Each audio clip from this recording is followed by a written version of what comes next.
So a lot of times when a trigger reaches us and we start acknowledging it and we start working on something which we don't have, we realize that okay, we don't have this because there was no support. I was not in a tribe or not in a space or not in an environment where I could actually resonate with, people could resonate with this, and that's why this trigger came.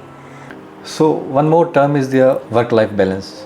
Yes, definitely. I think when we talk about corporate burnouts, when we talk about workplace toxicity, we definitely try to talk about work-life balance a lot, be it the content which we have in the market, or be it what is read and spoken otherwise also outside in the field of psychology. Work-life balance is something which is very subjective, because a lot of people who are madly, passionately marinated into their work and they love it, they don't need any work-life balance because they don't feel tired. Yes. So if somebody is in a toxic workplace, or if somebody is suffering through some abuse in their relationship, sometimes you get so much conditioned to it, there's so much nurturing around it which you have, that you feel grounded and rooted there only. You start deserving that pain in your head. So you don't want to accept that there's a wound. अगर आप accept ही नहीं करोगे, आप doctor ढूंढ भी लेगा, वो दवाई भी लगा देगा, still you won't heal because you don't want to accept it. So what is self-love? Yeah, that's see, love is a very, very well spoken, vast, broad term, and it's something which is very each to its own. But to add a sense of self to it is something which brings you to a relationship with yourself. And a relationship is not always love, but again, when we bracket it as self-love, it's about, I feel, how connected you are to yourself. How much can you be with yourself, and how much more healthier can you make that relationship with yourself? I was just escaping from my current workspace, my current daily life, and my current food cycle and sleep cycle. So initially it was just escaping to a place. But while I was going as far as I could in parts of India, North India and South India, later outside India also, I could just feel that it's a very enchanting experience. In a way that if I personally share it with you, I liked myself when I was traveling solo. And that tells you something about what you don't do when you are in your regular life. And later I realized that there's so much lack of self-love.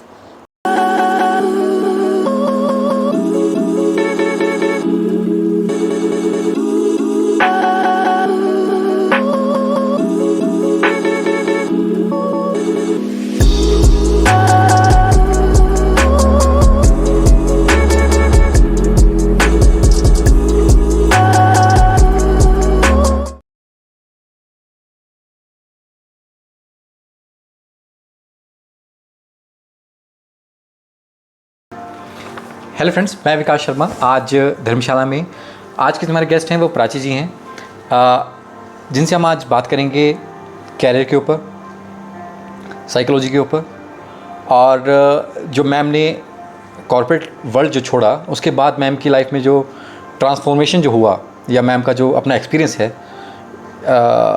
Break free जिसको नाम दिया ma'am ने, तो वो क्या चीज़ है, कैसे ma'am ने और भी लोगों की लाइफ में जो बदलाव देखे या किए, वो आज मैम से हम जानेंगे। Ma'am thank you. Welcome ma'am आपका। Thank you for having me. Ma'am थोड़ा सा बताएं कि एक कॉर्पोरेट जॉब के बाद जो आपने कैरियर स्विच किया, तो वो कैसे और क्यों किया, ये चीज़ why? I think career switch जो है, it's a very broad term. I feel switching or transitioning or getting from one place to another place professionally or in any other way, it's a very long journey. Mentally, emotionally, professionally, you keep growing as a person, and you realize that if you're surviving or you're existing somewhere, and that comes very naturally to you. Sometimes it comes in a moment, but sometimes it takes a lot of moments to reach there. I don't think मेरा transition instant था. Definitely corporate was the last thing which I was doing, being in the corporate world, and I can call it my last trigger to actually step out. But it took me time. I was in the profession for about 10 years and I was not happy for the entire span, but it still took me time. So I would say it was a mix of a lot of realities and, if I can put it in one word, a lot of failures, which I was accepting and not accepting, and with time, it took me, some 10 years to structure, or to, I would say, walk down that transition. Can you and be tell me there. about your failures or something? Definitely. I think now when I look back, I see them very clearly. When they were happening, I couldn't see them very clearly for sure. So I think the first trigger which I have was in 2017. That was right after 1 year of my practice, when I was diagnosed with clinical depression. And my first reaction was a shock to that back then. But much before that, I could very clearly see myself very exhausted, or very, I would say, tired or burnt out or disinterested in my profession. I definitely didn't know where it was coming from, because I was a very hardworking law student. I was very impulsive and excited, and I would say over enthusiastic as a first generation law student to make up my mark in the industry and to be there. And in my head, consciously at that point, everything was making sense. How you heal yourself? So I don't think I took it very seriously in 2017, because there is a stigma around mental health. And when you are in that situation, you don't even know how socially controlled you are. Yes. You don't even know how much the impact of the society and its beauty standards is on you. So I could see that there is certain kind of acceptance in my family, and there is certain kind of discomfort also, which discouraged me to very properly take the treatment or go for talk therapies to psychologists or keep taking the medicines from psychiatrists. And I was having a hard time, because you literally see hell So when what you are about in your friend depression. circle or something, your parent in that time? Yes, of course. I think my parents have been very mainstream and supportive when it comes to these issues. So there was definitely a certain kind of acknowledgement. But there definitely was a lot of restraint regarding somebody not doing anything professionally, being a lawyer, or somebody just giving up and just abandoning herself completely, and not left for any good on daily basis when it comes to the work life or when it comes to your profession. So I would, to answer your question, say that it was not too much instant, the healing, and till it came back again in 2022, when I actually started healing. And I actually started the journey of what it takes to heal. What are the challenges there? I mean, when you switch your job and after you are going through in a healing, so some challenges are there. Definitely. I think even if your mental health has not taken a toll and you're in any case naturally switching a job, there are a lot of challenges which you face individually, like that noise in your head all the time. For professional freedom, consistency, what about my professional security? What about my financial security? What about my financial freedom? And much more than that, I feel that in our society, I don't want to generalize this, but generally what I've seen around, in my life at least, there is a lot of identity associated to your professional title. Yes, yes. Or to your job. I mean, just to give you a very small layman example, if you meet a stranger, just 30 seconds or 1 minute down the line, you're asking them, okay, aap karte kya ho? Yes. What do you do? So there's a lot of build-up, lot of mounting regarding that, which is very naturally ingrained in our heads right from our student life. So being a student of 5th standard or 10th standard or 12th standard, much more than being associated with what we want to do, we are associated with what it should be done. Yeah, with Ideally tag, क्या होना चाहिए? tags, That yeah. tag. Yeah. That ideally कैसे होना चाहिए? And that's how we externally get driven also. And we get inspired or influenced, I would say also, that, okay, ideally it should be a job. A job is a big thing, which we have. So definitely unlearning that, unconditioning that, stepping out of that and outgrowing it into something which you belong to is a very big challenge. It's a very big journey in which mentally, emotionally, in so many ways, you literally have to recondition yourself that away from it not being a stigma or it not being unconventional, to do something which makes you feel happy. So how do you know this is my path? Wow, that's a good one. I don't think on day one I was at all clear about what my path is, and I just kept struggling for years, exploring myself and experimenting in different things, trying to know. Can you tell me about your experiment with what did you think you experiment? Yes, I think experiments change with phases in time. Yes. Initially, for me, it was to feel what it looks like to be a first generation professional. And with that ticked off, I realized that, okay, I am a professional, but I'm not happy in this profession. Which again made me keep trying and keep going, because you want financial freedom to know what your path is. You want professional security to know what your path is. So I think the idea is to keep going. The idea is to keep making sense in the chaos. And I think to start acknowledging that I don't know what I want to do. That is one thing which I've seen when I work on people, is a very big question which they feel too fearful or too much in doubt or too much in insecurity to ask alone in the room also. So to answer your question, what made me keep going is that I kept telling myself that, okay, this is not what I like. It is a plan B, but there is some plan A which I will figure out. I have no idea what that plan A is. And when you have no idea, you have so many ideas in your head that you're influenced by different things. Yes. You want different things. You feel that, okay, I'm already in a mainstream profession, but I still want to be somebody else. And that keeps coming and keeps haunting you. But the idea is to put that fear aside and keep telling yourself, I don't know what I want to do. Because that's the first step, I feel. How much solo traveling, how much it's helped you? Yeah, I think, thanks for asking me that. In 2017, I could see myself in depression, and I could also see myself only being inclined towards solo traveling. And that's where first time Break Free came into picture. It came in complete darkness, I would say. It came in a very, very hollow and a very negative space in which I was. And suddenly, just like a ray of light, it came out. And I didn't even had any idea that how holistic it is in my head when it comes to Break Free. So it was just Break Free traveling. I identified that there's something which feels right when I'm traveling solo. And later I realized that that's a lot of love for nature. And much later I realized that it has increased so much of my trust in the universe, that I'm a part of something which belongs just to me.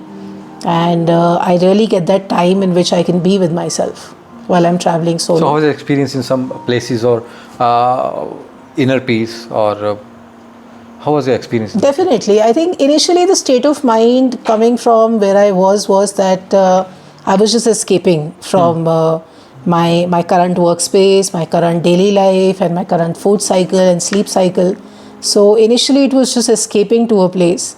But while I was going as far as I could in parts of India, North India and South India, later outside India also, I could just feel that it's a very enchanting experience.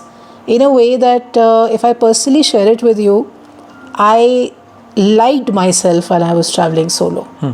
And that tells you something about what you don't do when you are in your regular life. And later I realized that there's so much lack of self-love. But when I'm traveling solo, I like being I like feeling good about myself. I like myself when I'm traveling solo. I didn't know how big a feeling this is back then. But eventually when I started working on my self-growth journey in different aspects, I realized that why it has been such a special and big part of my life, because that really sprouted the whole Break Free aspect in me. Yeah, can you tell me what is self-love? Because we only listen self-love करना चाहिए, self-love होता है. So what is self-love? Yeah, see, love is a very, very well spoken, vast, broad term, and it's something which is very each to its own. But to add a sense of self to it is something which brings you to a relationship with yourself. And a relationship is not always love, but again, when we bracket it as self-love, it's about, I feel, how connected you are to yourself. How much can you be with yourself, and how much more healthier can you make that relationship with yourself?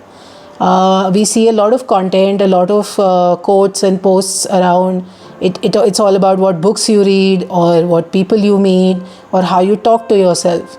That care, that wisdom, that respect, that dignity, that esteem, that worth which you have for self is, I think, a whole amalgamation of self-love or that sense of self which you can achieve.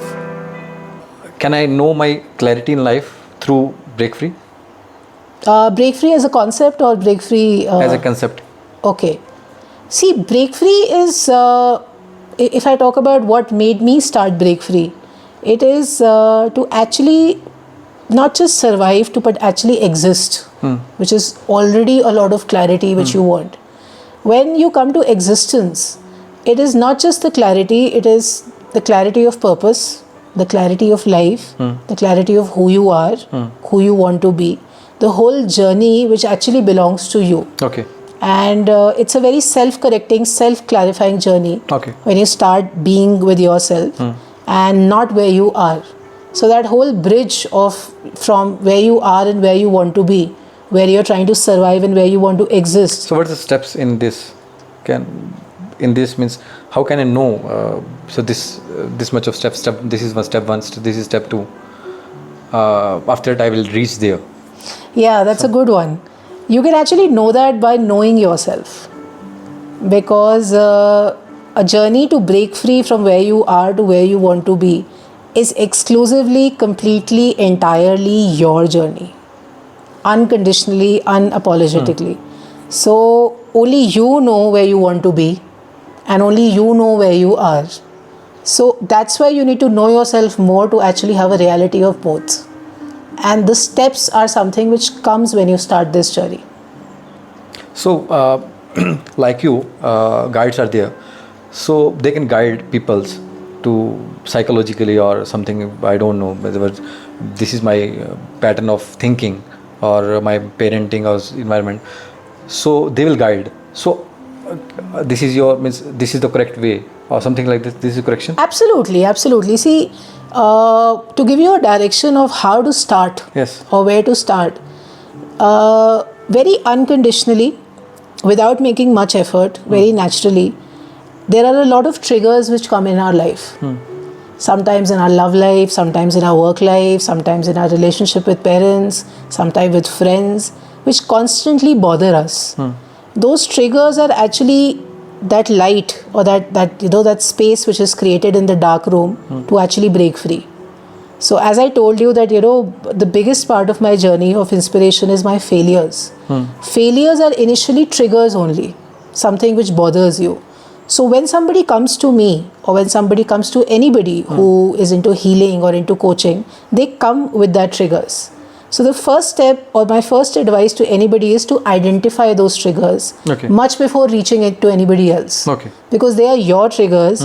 Only and only you can talk to yourself or you can accept or acknowledge them to actually seek out for help. If somebody finds their trigger, then what the next step? Definitely, it depends upon the degree. Okay. Sometimes you want to seek help. Sometimes you don't want to seek help and you're stubborn around that. But if you are, then there's a next trigger which comes to you. So it totally depends upon your journey that at what trigger you are ready to accept that I don't want this in my life. I don't want to live like this. Yeah, sometimes in Corona there's lots of people lost their job. Yes. In this youth age, I say breakdown means love, है ना? So in 80s, 90s there are fear of means my child is with me or not, something like this. So they are trigger. They are different level of trigger. So means if means job fear is there or love life is there, so how can they person heal themselves or something like this? Definitely. I think the journey to healing comes with a very big sense of acknowledgement and acceptance about, do you want to change this? Like somebody just talking in front of themselves in a mirror or talking alone in the room that I don't want this in my life. So to heal, the first step is to identify the wound.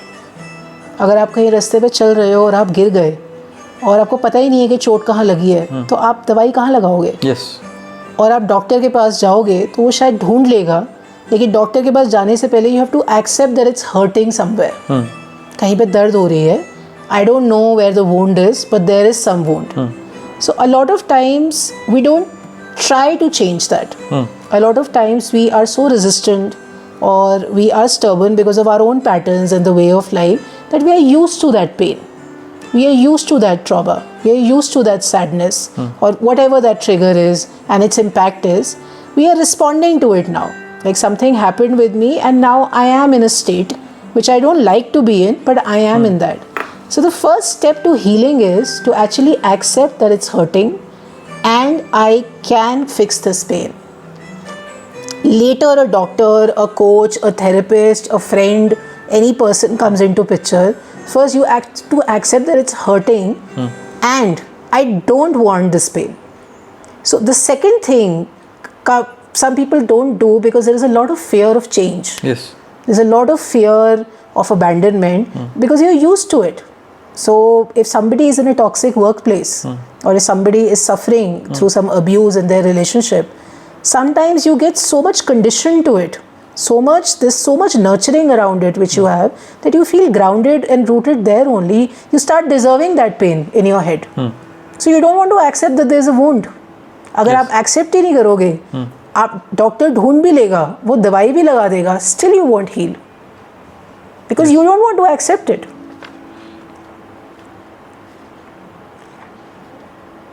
means any story you have, means you have any story, means you heal somebody and they will transform their life or something like this happens?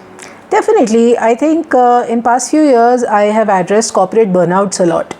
I have addressed people who are burnt out because of lack of clarity in their own life and they're not very sure about where they are and where they want to be. And they're definitely trying to find more about their passions, their purpose. And I've also worked in corporate burnouts in which people are having a clarity in their life and they have what it takes, but they belong to a very toxic workplace. So I had a chance to work on both the internal and the external aspects of it, where an organization is a problem, the manager is a problem. And I could see that talking to somebody, creating that trust in the conversation with somebody, having that healthy relationship with me as a coach or me as their therapist, their counselor, I could see that there was so much more that they could unwind, or there was so much more which they could effectively communicate to themselves about their problems via me, talking via me, through me, that a few months down the line, with a dedicated presence in the sessions and doing good homeworks also, there was a lot of healing.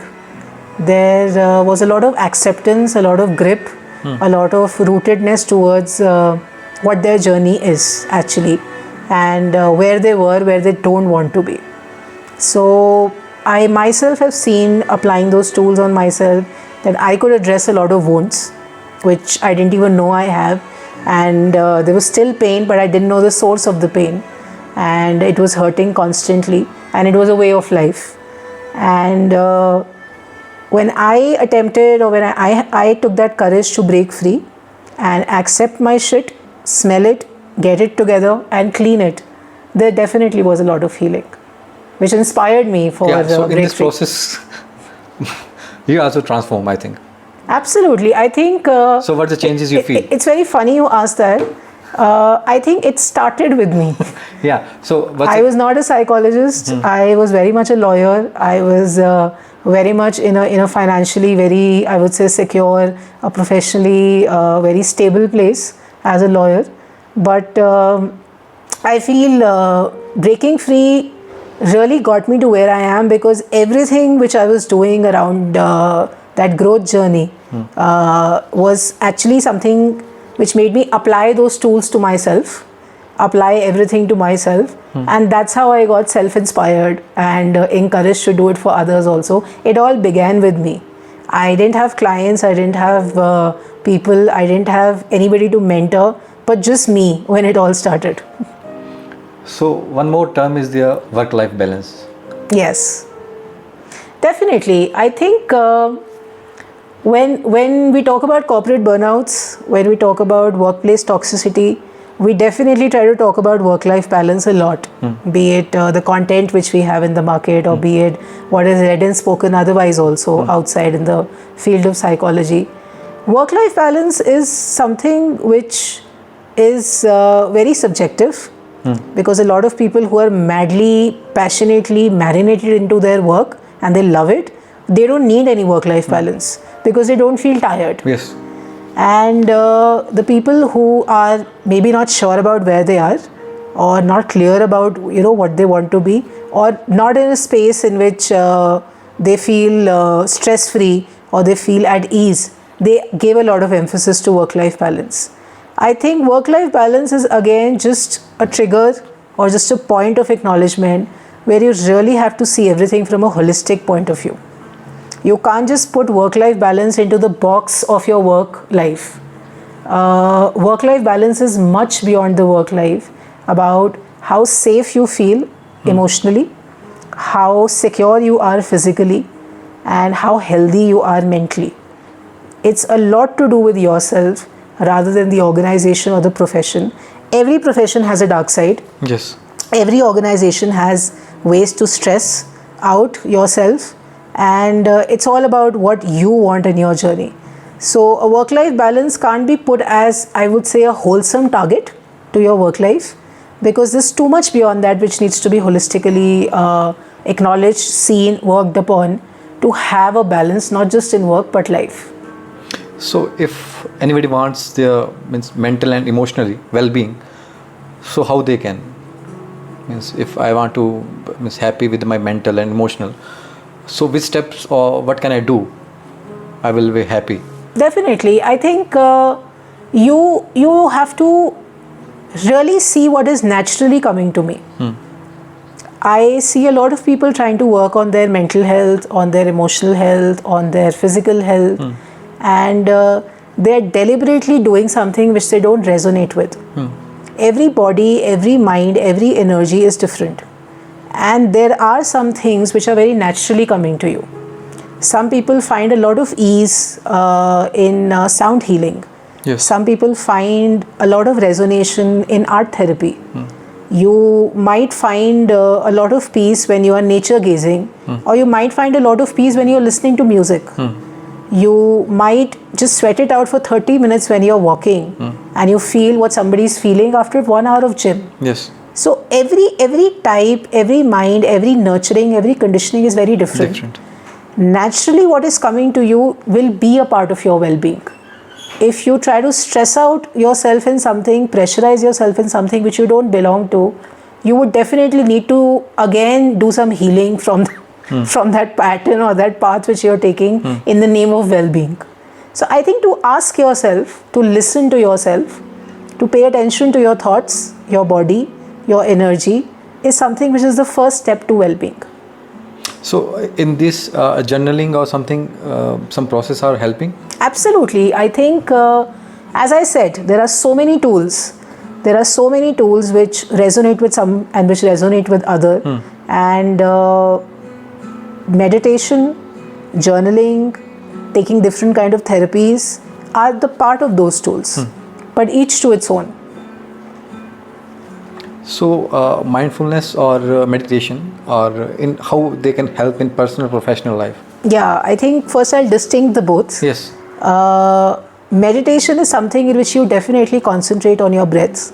Okay. And you try to have different techniques of meditation to calm your mind, to go beyond those thoughts which are constantly coming when you're trying to meditate.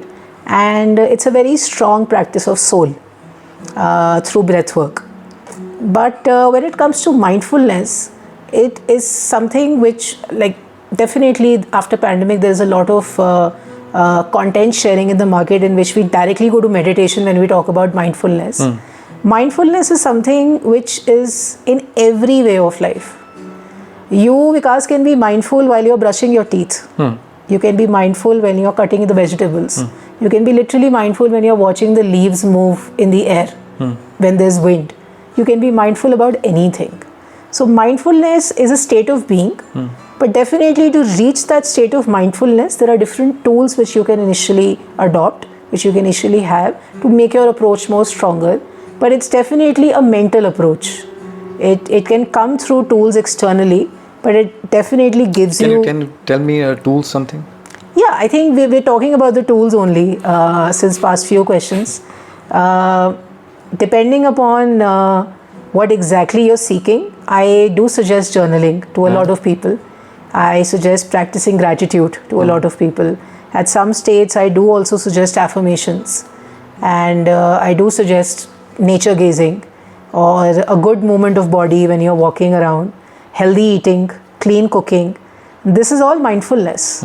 You're just doing something more mindfully, and in basic terms, it means you're actually belonging to what you're doing. You're actually present in that moment.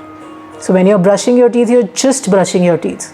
When you're making your bed, you're just making your bed. You're present in the moment. Yes, Yeah. because we are doing multitasking is one thing. Yeah, in the mind first, and later in the reality. We might be making our bed, or we might be watering our plants, but there are 20 things which are going on in our head, and that is what is making us more succumbed and more accustomed to the noise around us.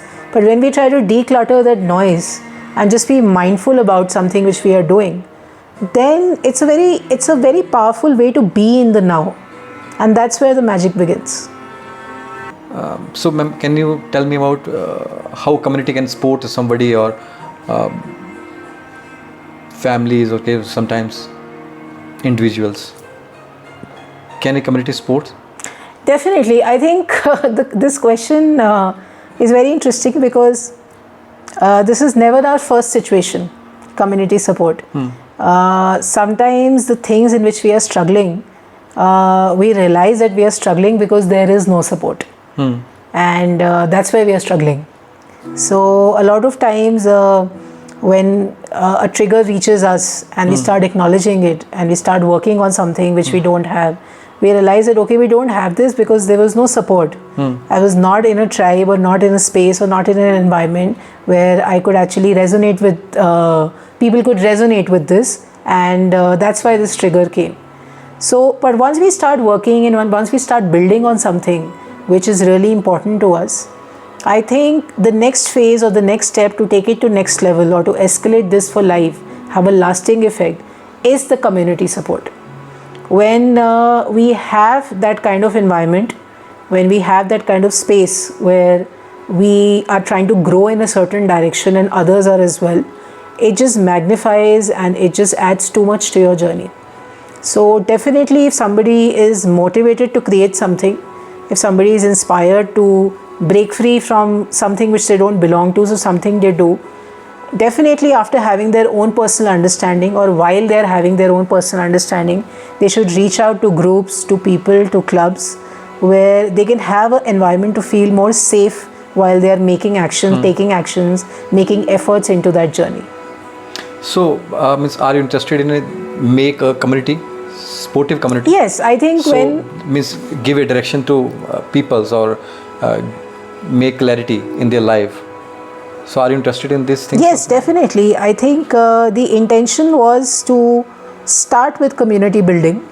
The intention since past 2 years have been to create that space where people with like-mindedness come, and people who want to create that like-mindedness gets encouraged to come.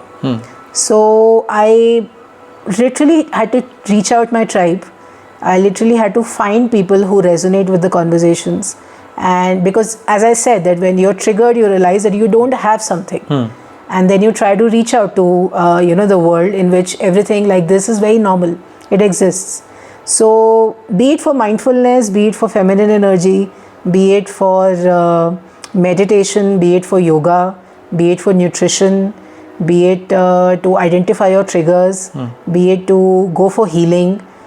In every space, I was very lucky to find people in all these phases, in different phases, which I could connect with. Because And if there is any community, then anyone can easily connect with them, easily understand and answer their questions, and easily they can find their clarity if they have any reachable person or community there. I feel, because that, to put it this way, they already have that clarity. they find that validation. They already have those thoughts. They just click with the other person and realize that I was also thinking the same. I just needed a conversation. I just needed to discuss it with somebody who gets it. Yes. So I think we have all the answers.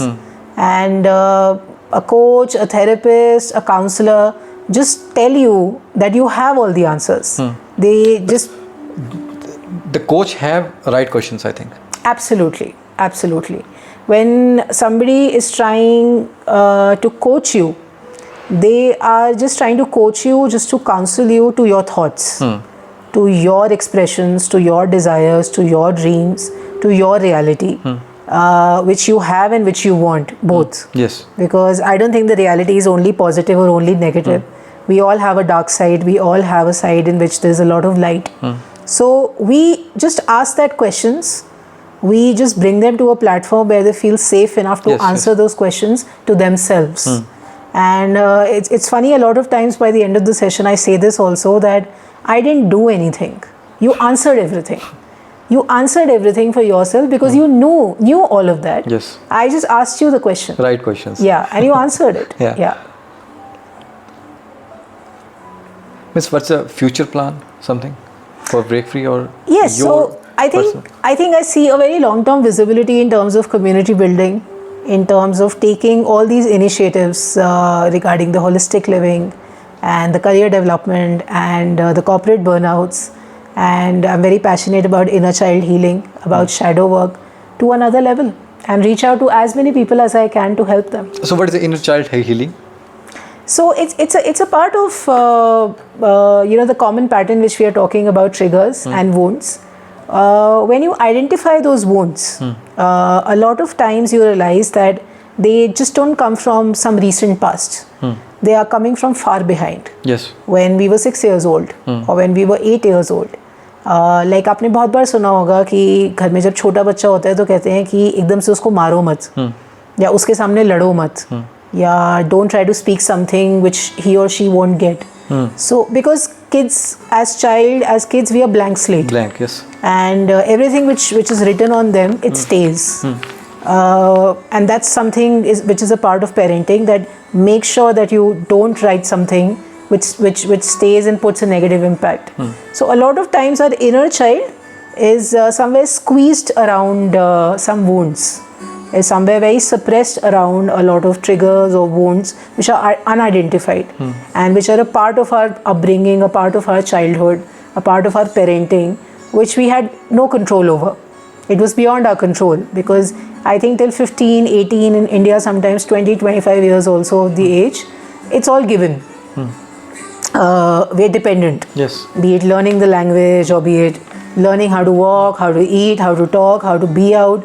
So a part of that learning also makes us a part of something which is unrequired, which is unwanted. But at that point, we don't have any idea that something bad is happening with us. Later, when it's impacted and identified, we realize that there's so much healing required to our inner child also, because we all have an inner child inside us. So can you give me 2 to 3 points for means on parenting or in relationship, how somebody can heal these things? Yes, I think be it in a relationship, or be it a trigger coming from a relationship, or through parenting, or through your work life, or through your ex-manager, or through your friends, be it from anywhere, I think the first step to healing, or the first step where you've identified that you need to heal, the first approach should be just love yourself. Just love yourself, and no matter how hard it is to find an answer to this question, that how do I love myself, how do I be with myself, how do I connect with myself, just be there and love yourself by doing what you like, by doing what you love. Yeah. You don't have to shift stones right now. Yes. Just start small. One thing is there, because girls can express easily, but in the case of boys or in men, they don't express their feelings or emotions with other. So in this case, what we can do? Yes, I think this whole conversation, this whole journey is about the self growth, or the personal growth journey which we are going through. as being a part of the same race, I would say beyond genders, we all have that capability, that competence to express to ourselves. If somebody is on a healing journey, or if somebody is on a growth journey, or if somebody wants to seek clarity, the first person they have to reach out is themselves, because you are the first and the last person who can answer all the questions for yourself. Yes. So I think that everybody has that capability, be a guy or a girl, and I say that with experience because I've worked on guys also. And as you said very rightly, there's a different emotional quotient in a guy and a girl, and we both have different energies. But the tools, the logic is the same when it comes to self-growth. We all can express to ourselves, maybe not others as much, but to ourselves, because a girl expressing more to others and a guy expressing less to others will have the same solution when it comes to connecting to yourselves. It doesn't make any difference. One thing is there, when we have a physical pain, if my bone is break down, then anybody can see. But when my mentally or emotional, then nobody says directly. If they talk, then they know, oh, this is a problem. So how can we know that this person in a pain, or mental or physical, or mentally or emotionally? I think that's where self-acknowledgement and that's where community building helps. A lot of times we don't know we have to acknowledge this. A lot of times we feel that it's wrong.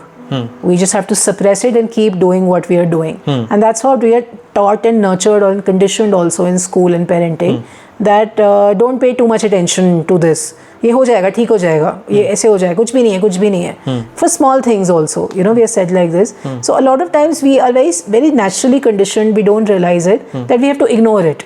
We don't have to pay attention to it. And that's where when it gets too much suppressed and it just starts bursting out in different ways, we have to realize that self-acknowledgement, that maybe for others it's right, but for me it's not right now. Maybe for others it's normal, but for me it's not normal right now. That's where that self-acknowledgement and community, which you're a part of or which you're trying to reach out for, helps a lot. Because when you seek it with the right people, the help, or with the right professionals, or you are a part of the right space or environment, you don't feel as abnormal or incorrect to address your pain or wounds, and you be less hard on yourself. Yeah. One more thing is there.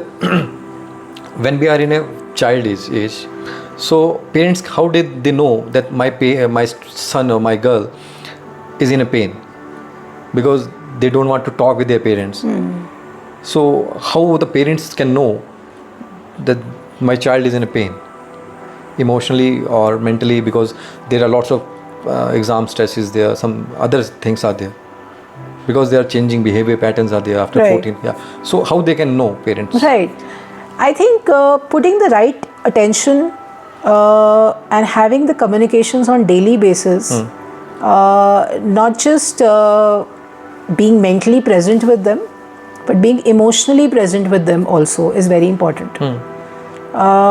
If you can create a communication, if you can create an interaction on daily basis, which leads to creating a trust, then there is a lot more scope, there's a lot more probability that your child will be mentally and emotionally naked to you in every aspect. It involves a lot of aspects, a very strong aspect of love, of trust.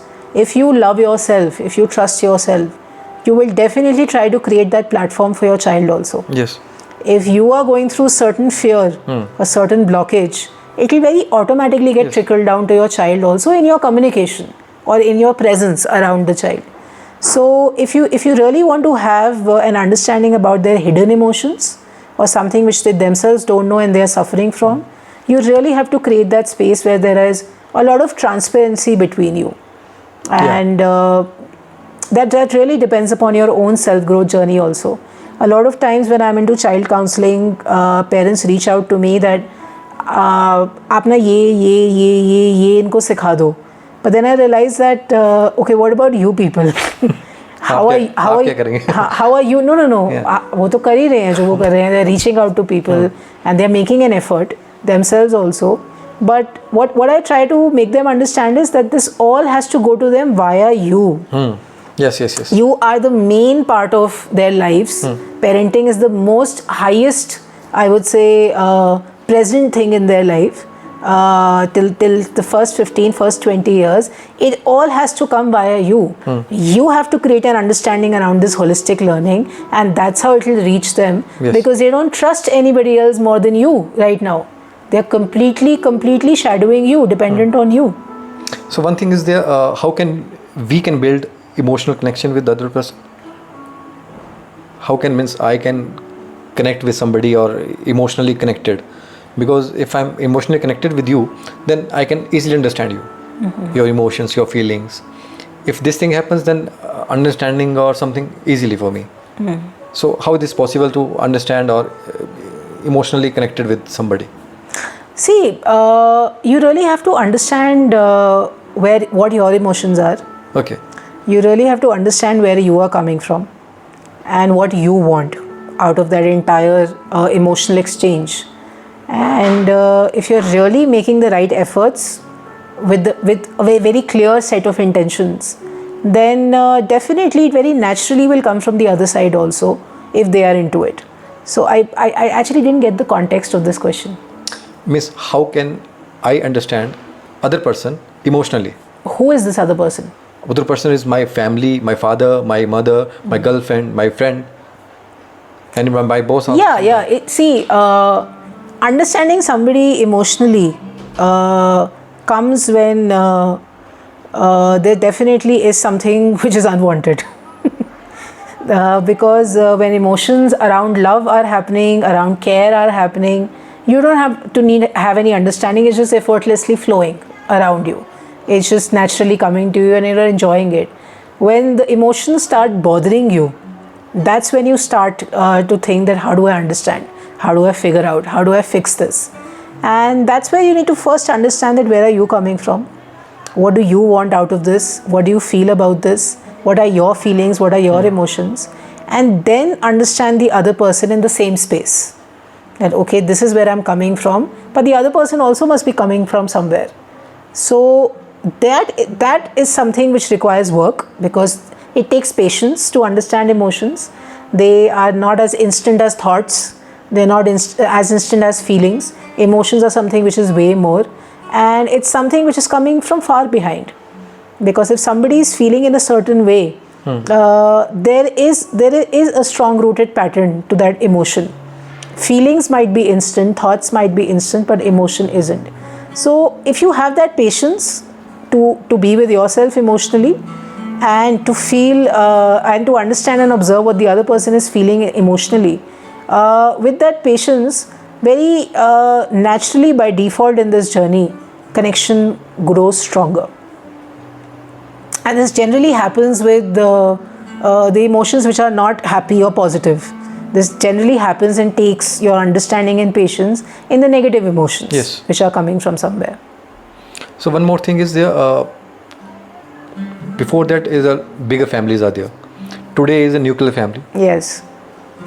So this is also a reason of we are not emotionally connected or something. We are not a grow like this or connected with the other persons also something. Yes, yeah, I think divorce reason are there. Yes, it is again a very subjective question, but I still feel that social appetite is something which very naturally is a part of human race. We need social conditioning, and like just to take you a little back, more than a little back actually, when the whole race started, we were hunter-gatherers. Yes. We used to move from jungle to jungle, and we always used to be in tribes. And later when the civilization also came in our history, there were villages and there were communities and there were tribes, and everybody just used to be with each other. And I take a lot of examples from nature and universe. So right now also, if you see the forests, the nature, the animals, they still move in tribes. You will never see a squirrel with a zebra, or you will never see a crocodile with a duck. They all move in their tribes together. So finding your tribe, being in your community, be it in the family or be it outside family, that's why critically important, because you need that community space to actually express every day and create that social appetite also. And it is, as you very rightly said, a very strong part of your emotional safety, your emotional well-being. It keeps you sane in a lot of ways. Ma'am, one more question is there. Many people feel stuck in their career. How can someone identify their own need and career development shift? Yes, I think the first step to identifying that is to accept that they are stuck. A lot of times they do speak about it, that they are stuck. They do discuss it with friends after their office hours and on weekends. But I still see a lot of denial. Because as I said, that careers, our professions are a very big part of our identity. Yes. So a lot of times I see a lot of people in a very compromising state in their workplaces, in their professions, because they just feel that for financial freedom or for some financial security, they have to be there. And financial security is one reason, I think. Yes, because their loans are there, because after their pay, they will EMIs are running there. Right. So if you accept that, I don't like my job and I am here because of financial security, but I will do something else once I'll get it. And you accept that. You don't crib or you don't sulk around that. You accept that with no denial. A denial comes when you just feel hopeless about leaving it, when you just feel so tired about thinking about it. So that's when you're stuck. But if you actually accept that you're stuck, good thoughts come to your mind, positive things come to your mind. So that is the first step, I feel. So if they have a 6 month salary or something, means savings are there, then they can leave or something, do their passion or something. Definitely. I think when I was planning a transition and I was speaking to people around and I was discussing and I was trying to introspect, I felt that if I have a security for 6 to 12 months and I'm not rushing into an exit or I'm not rushing into something new, I will have a safe space, I will have a security to actually be sane while I am leaving a job. What are some practical self-care strategies you recommend for people juggling their stress, jobs and personal aspirations? Yes, I think stress is something which is a very widely spoken term again. There's a lot around stress management which we are having. But if we start mindfully having very small things, very, very small steps as a part of our day cycle, as a part of our work cycle, our sleep cycle, our food cycle, which we resonate with, which we feel safe around, which we feel comfortable around, and try to see things from holistic point of view. Definitely there are pressures in jobs, there are taxing work hours, there is traveling, there is traffic, and everything adds to our stress. But if we have a morning routine of hardly 10 to 15 minutes which belongs to us, right from making up our bed to doing a couple of things after that, or we have a night routine in which there are some self-care or some self-awareness practices which are again just catering to our needs, not as somebody's employee or somebody's wife or somebody's husband or somebody's child, but just us. That mindful practices is something which really adds to stress management. I think from this self-care is dull or self-love. Absolutely. This is all a part of self-care. This is all a part of self-love, self-worth, self-esteem, self-confidence. The whole sense of self comes to you when you be with yourself. You just need to start being with yourself. One more thing is how do you approach helping individuals come over self-doubt and build confidence in their personal and professional lives? So I think I really appreciate the people who identify that there is a self-doubt. I see professionals coming to me, or I see individuals also from their personal spaces coming to me and struggling around self-doubt or their identity. If you are having that kind of an honesty to speak to yourself, I think a lot of problem gets solved there only. But definitely there are tools, there are exercises which again applicable each to its own, which I apply on them, in which they get a lot of answers around their sense of self.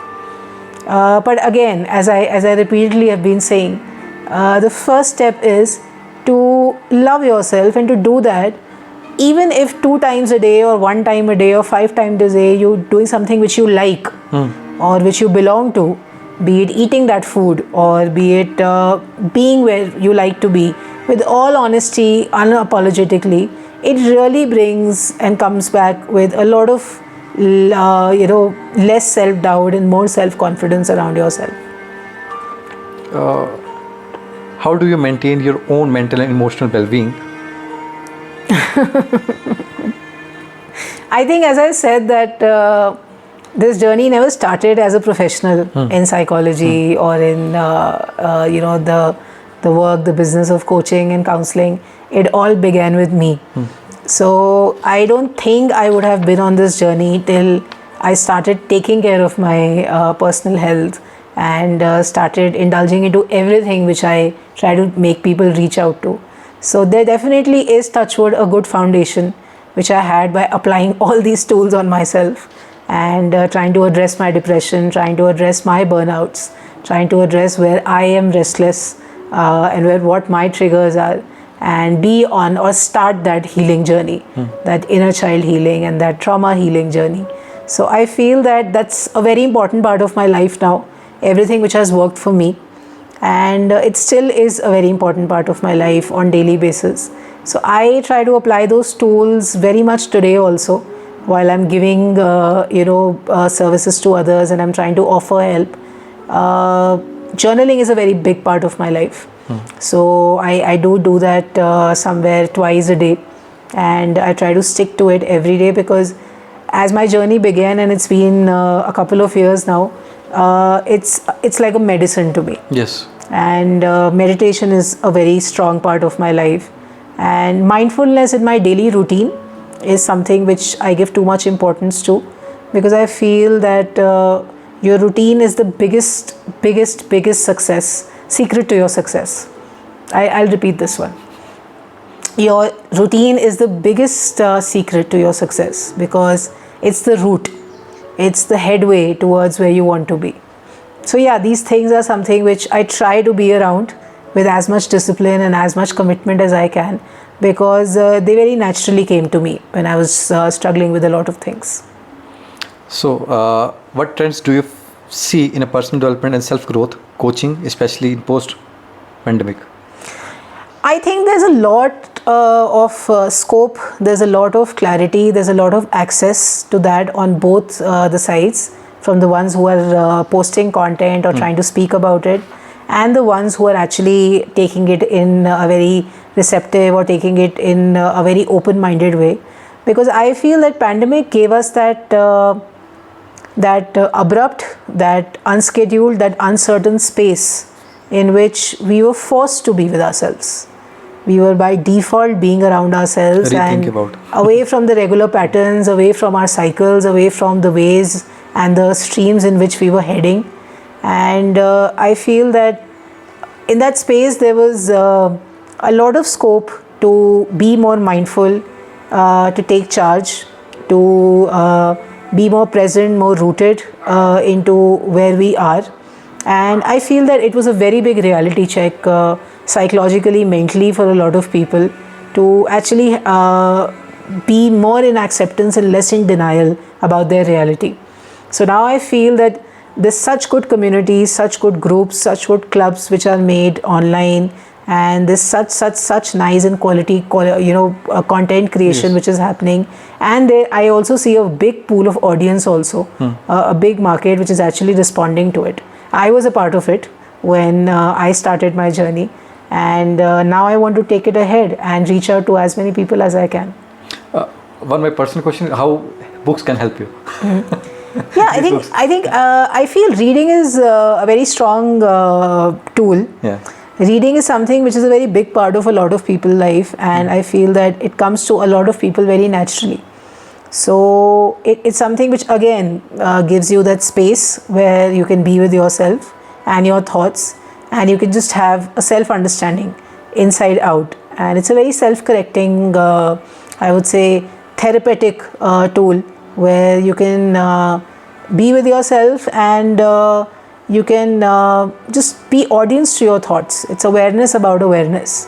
So it definitely is a tool which is highly recommended to people. It comes naturally too. To me, reading doesn't come naturally actually, and that's why you see this poster, so that I can just motivate myself and read these books.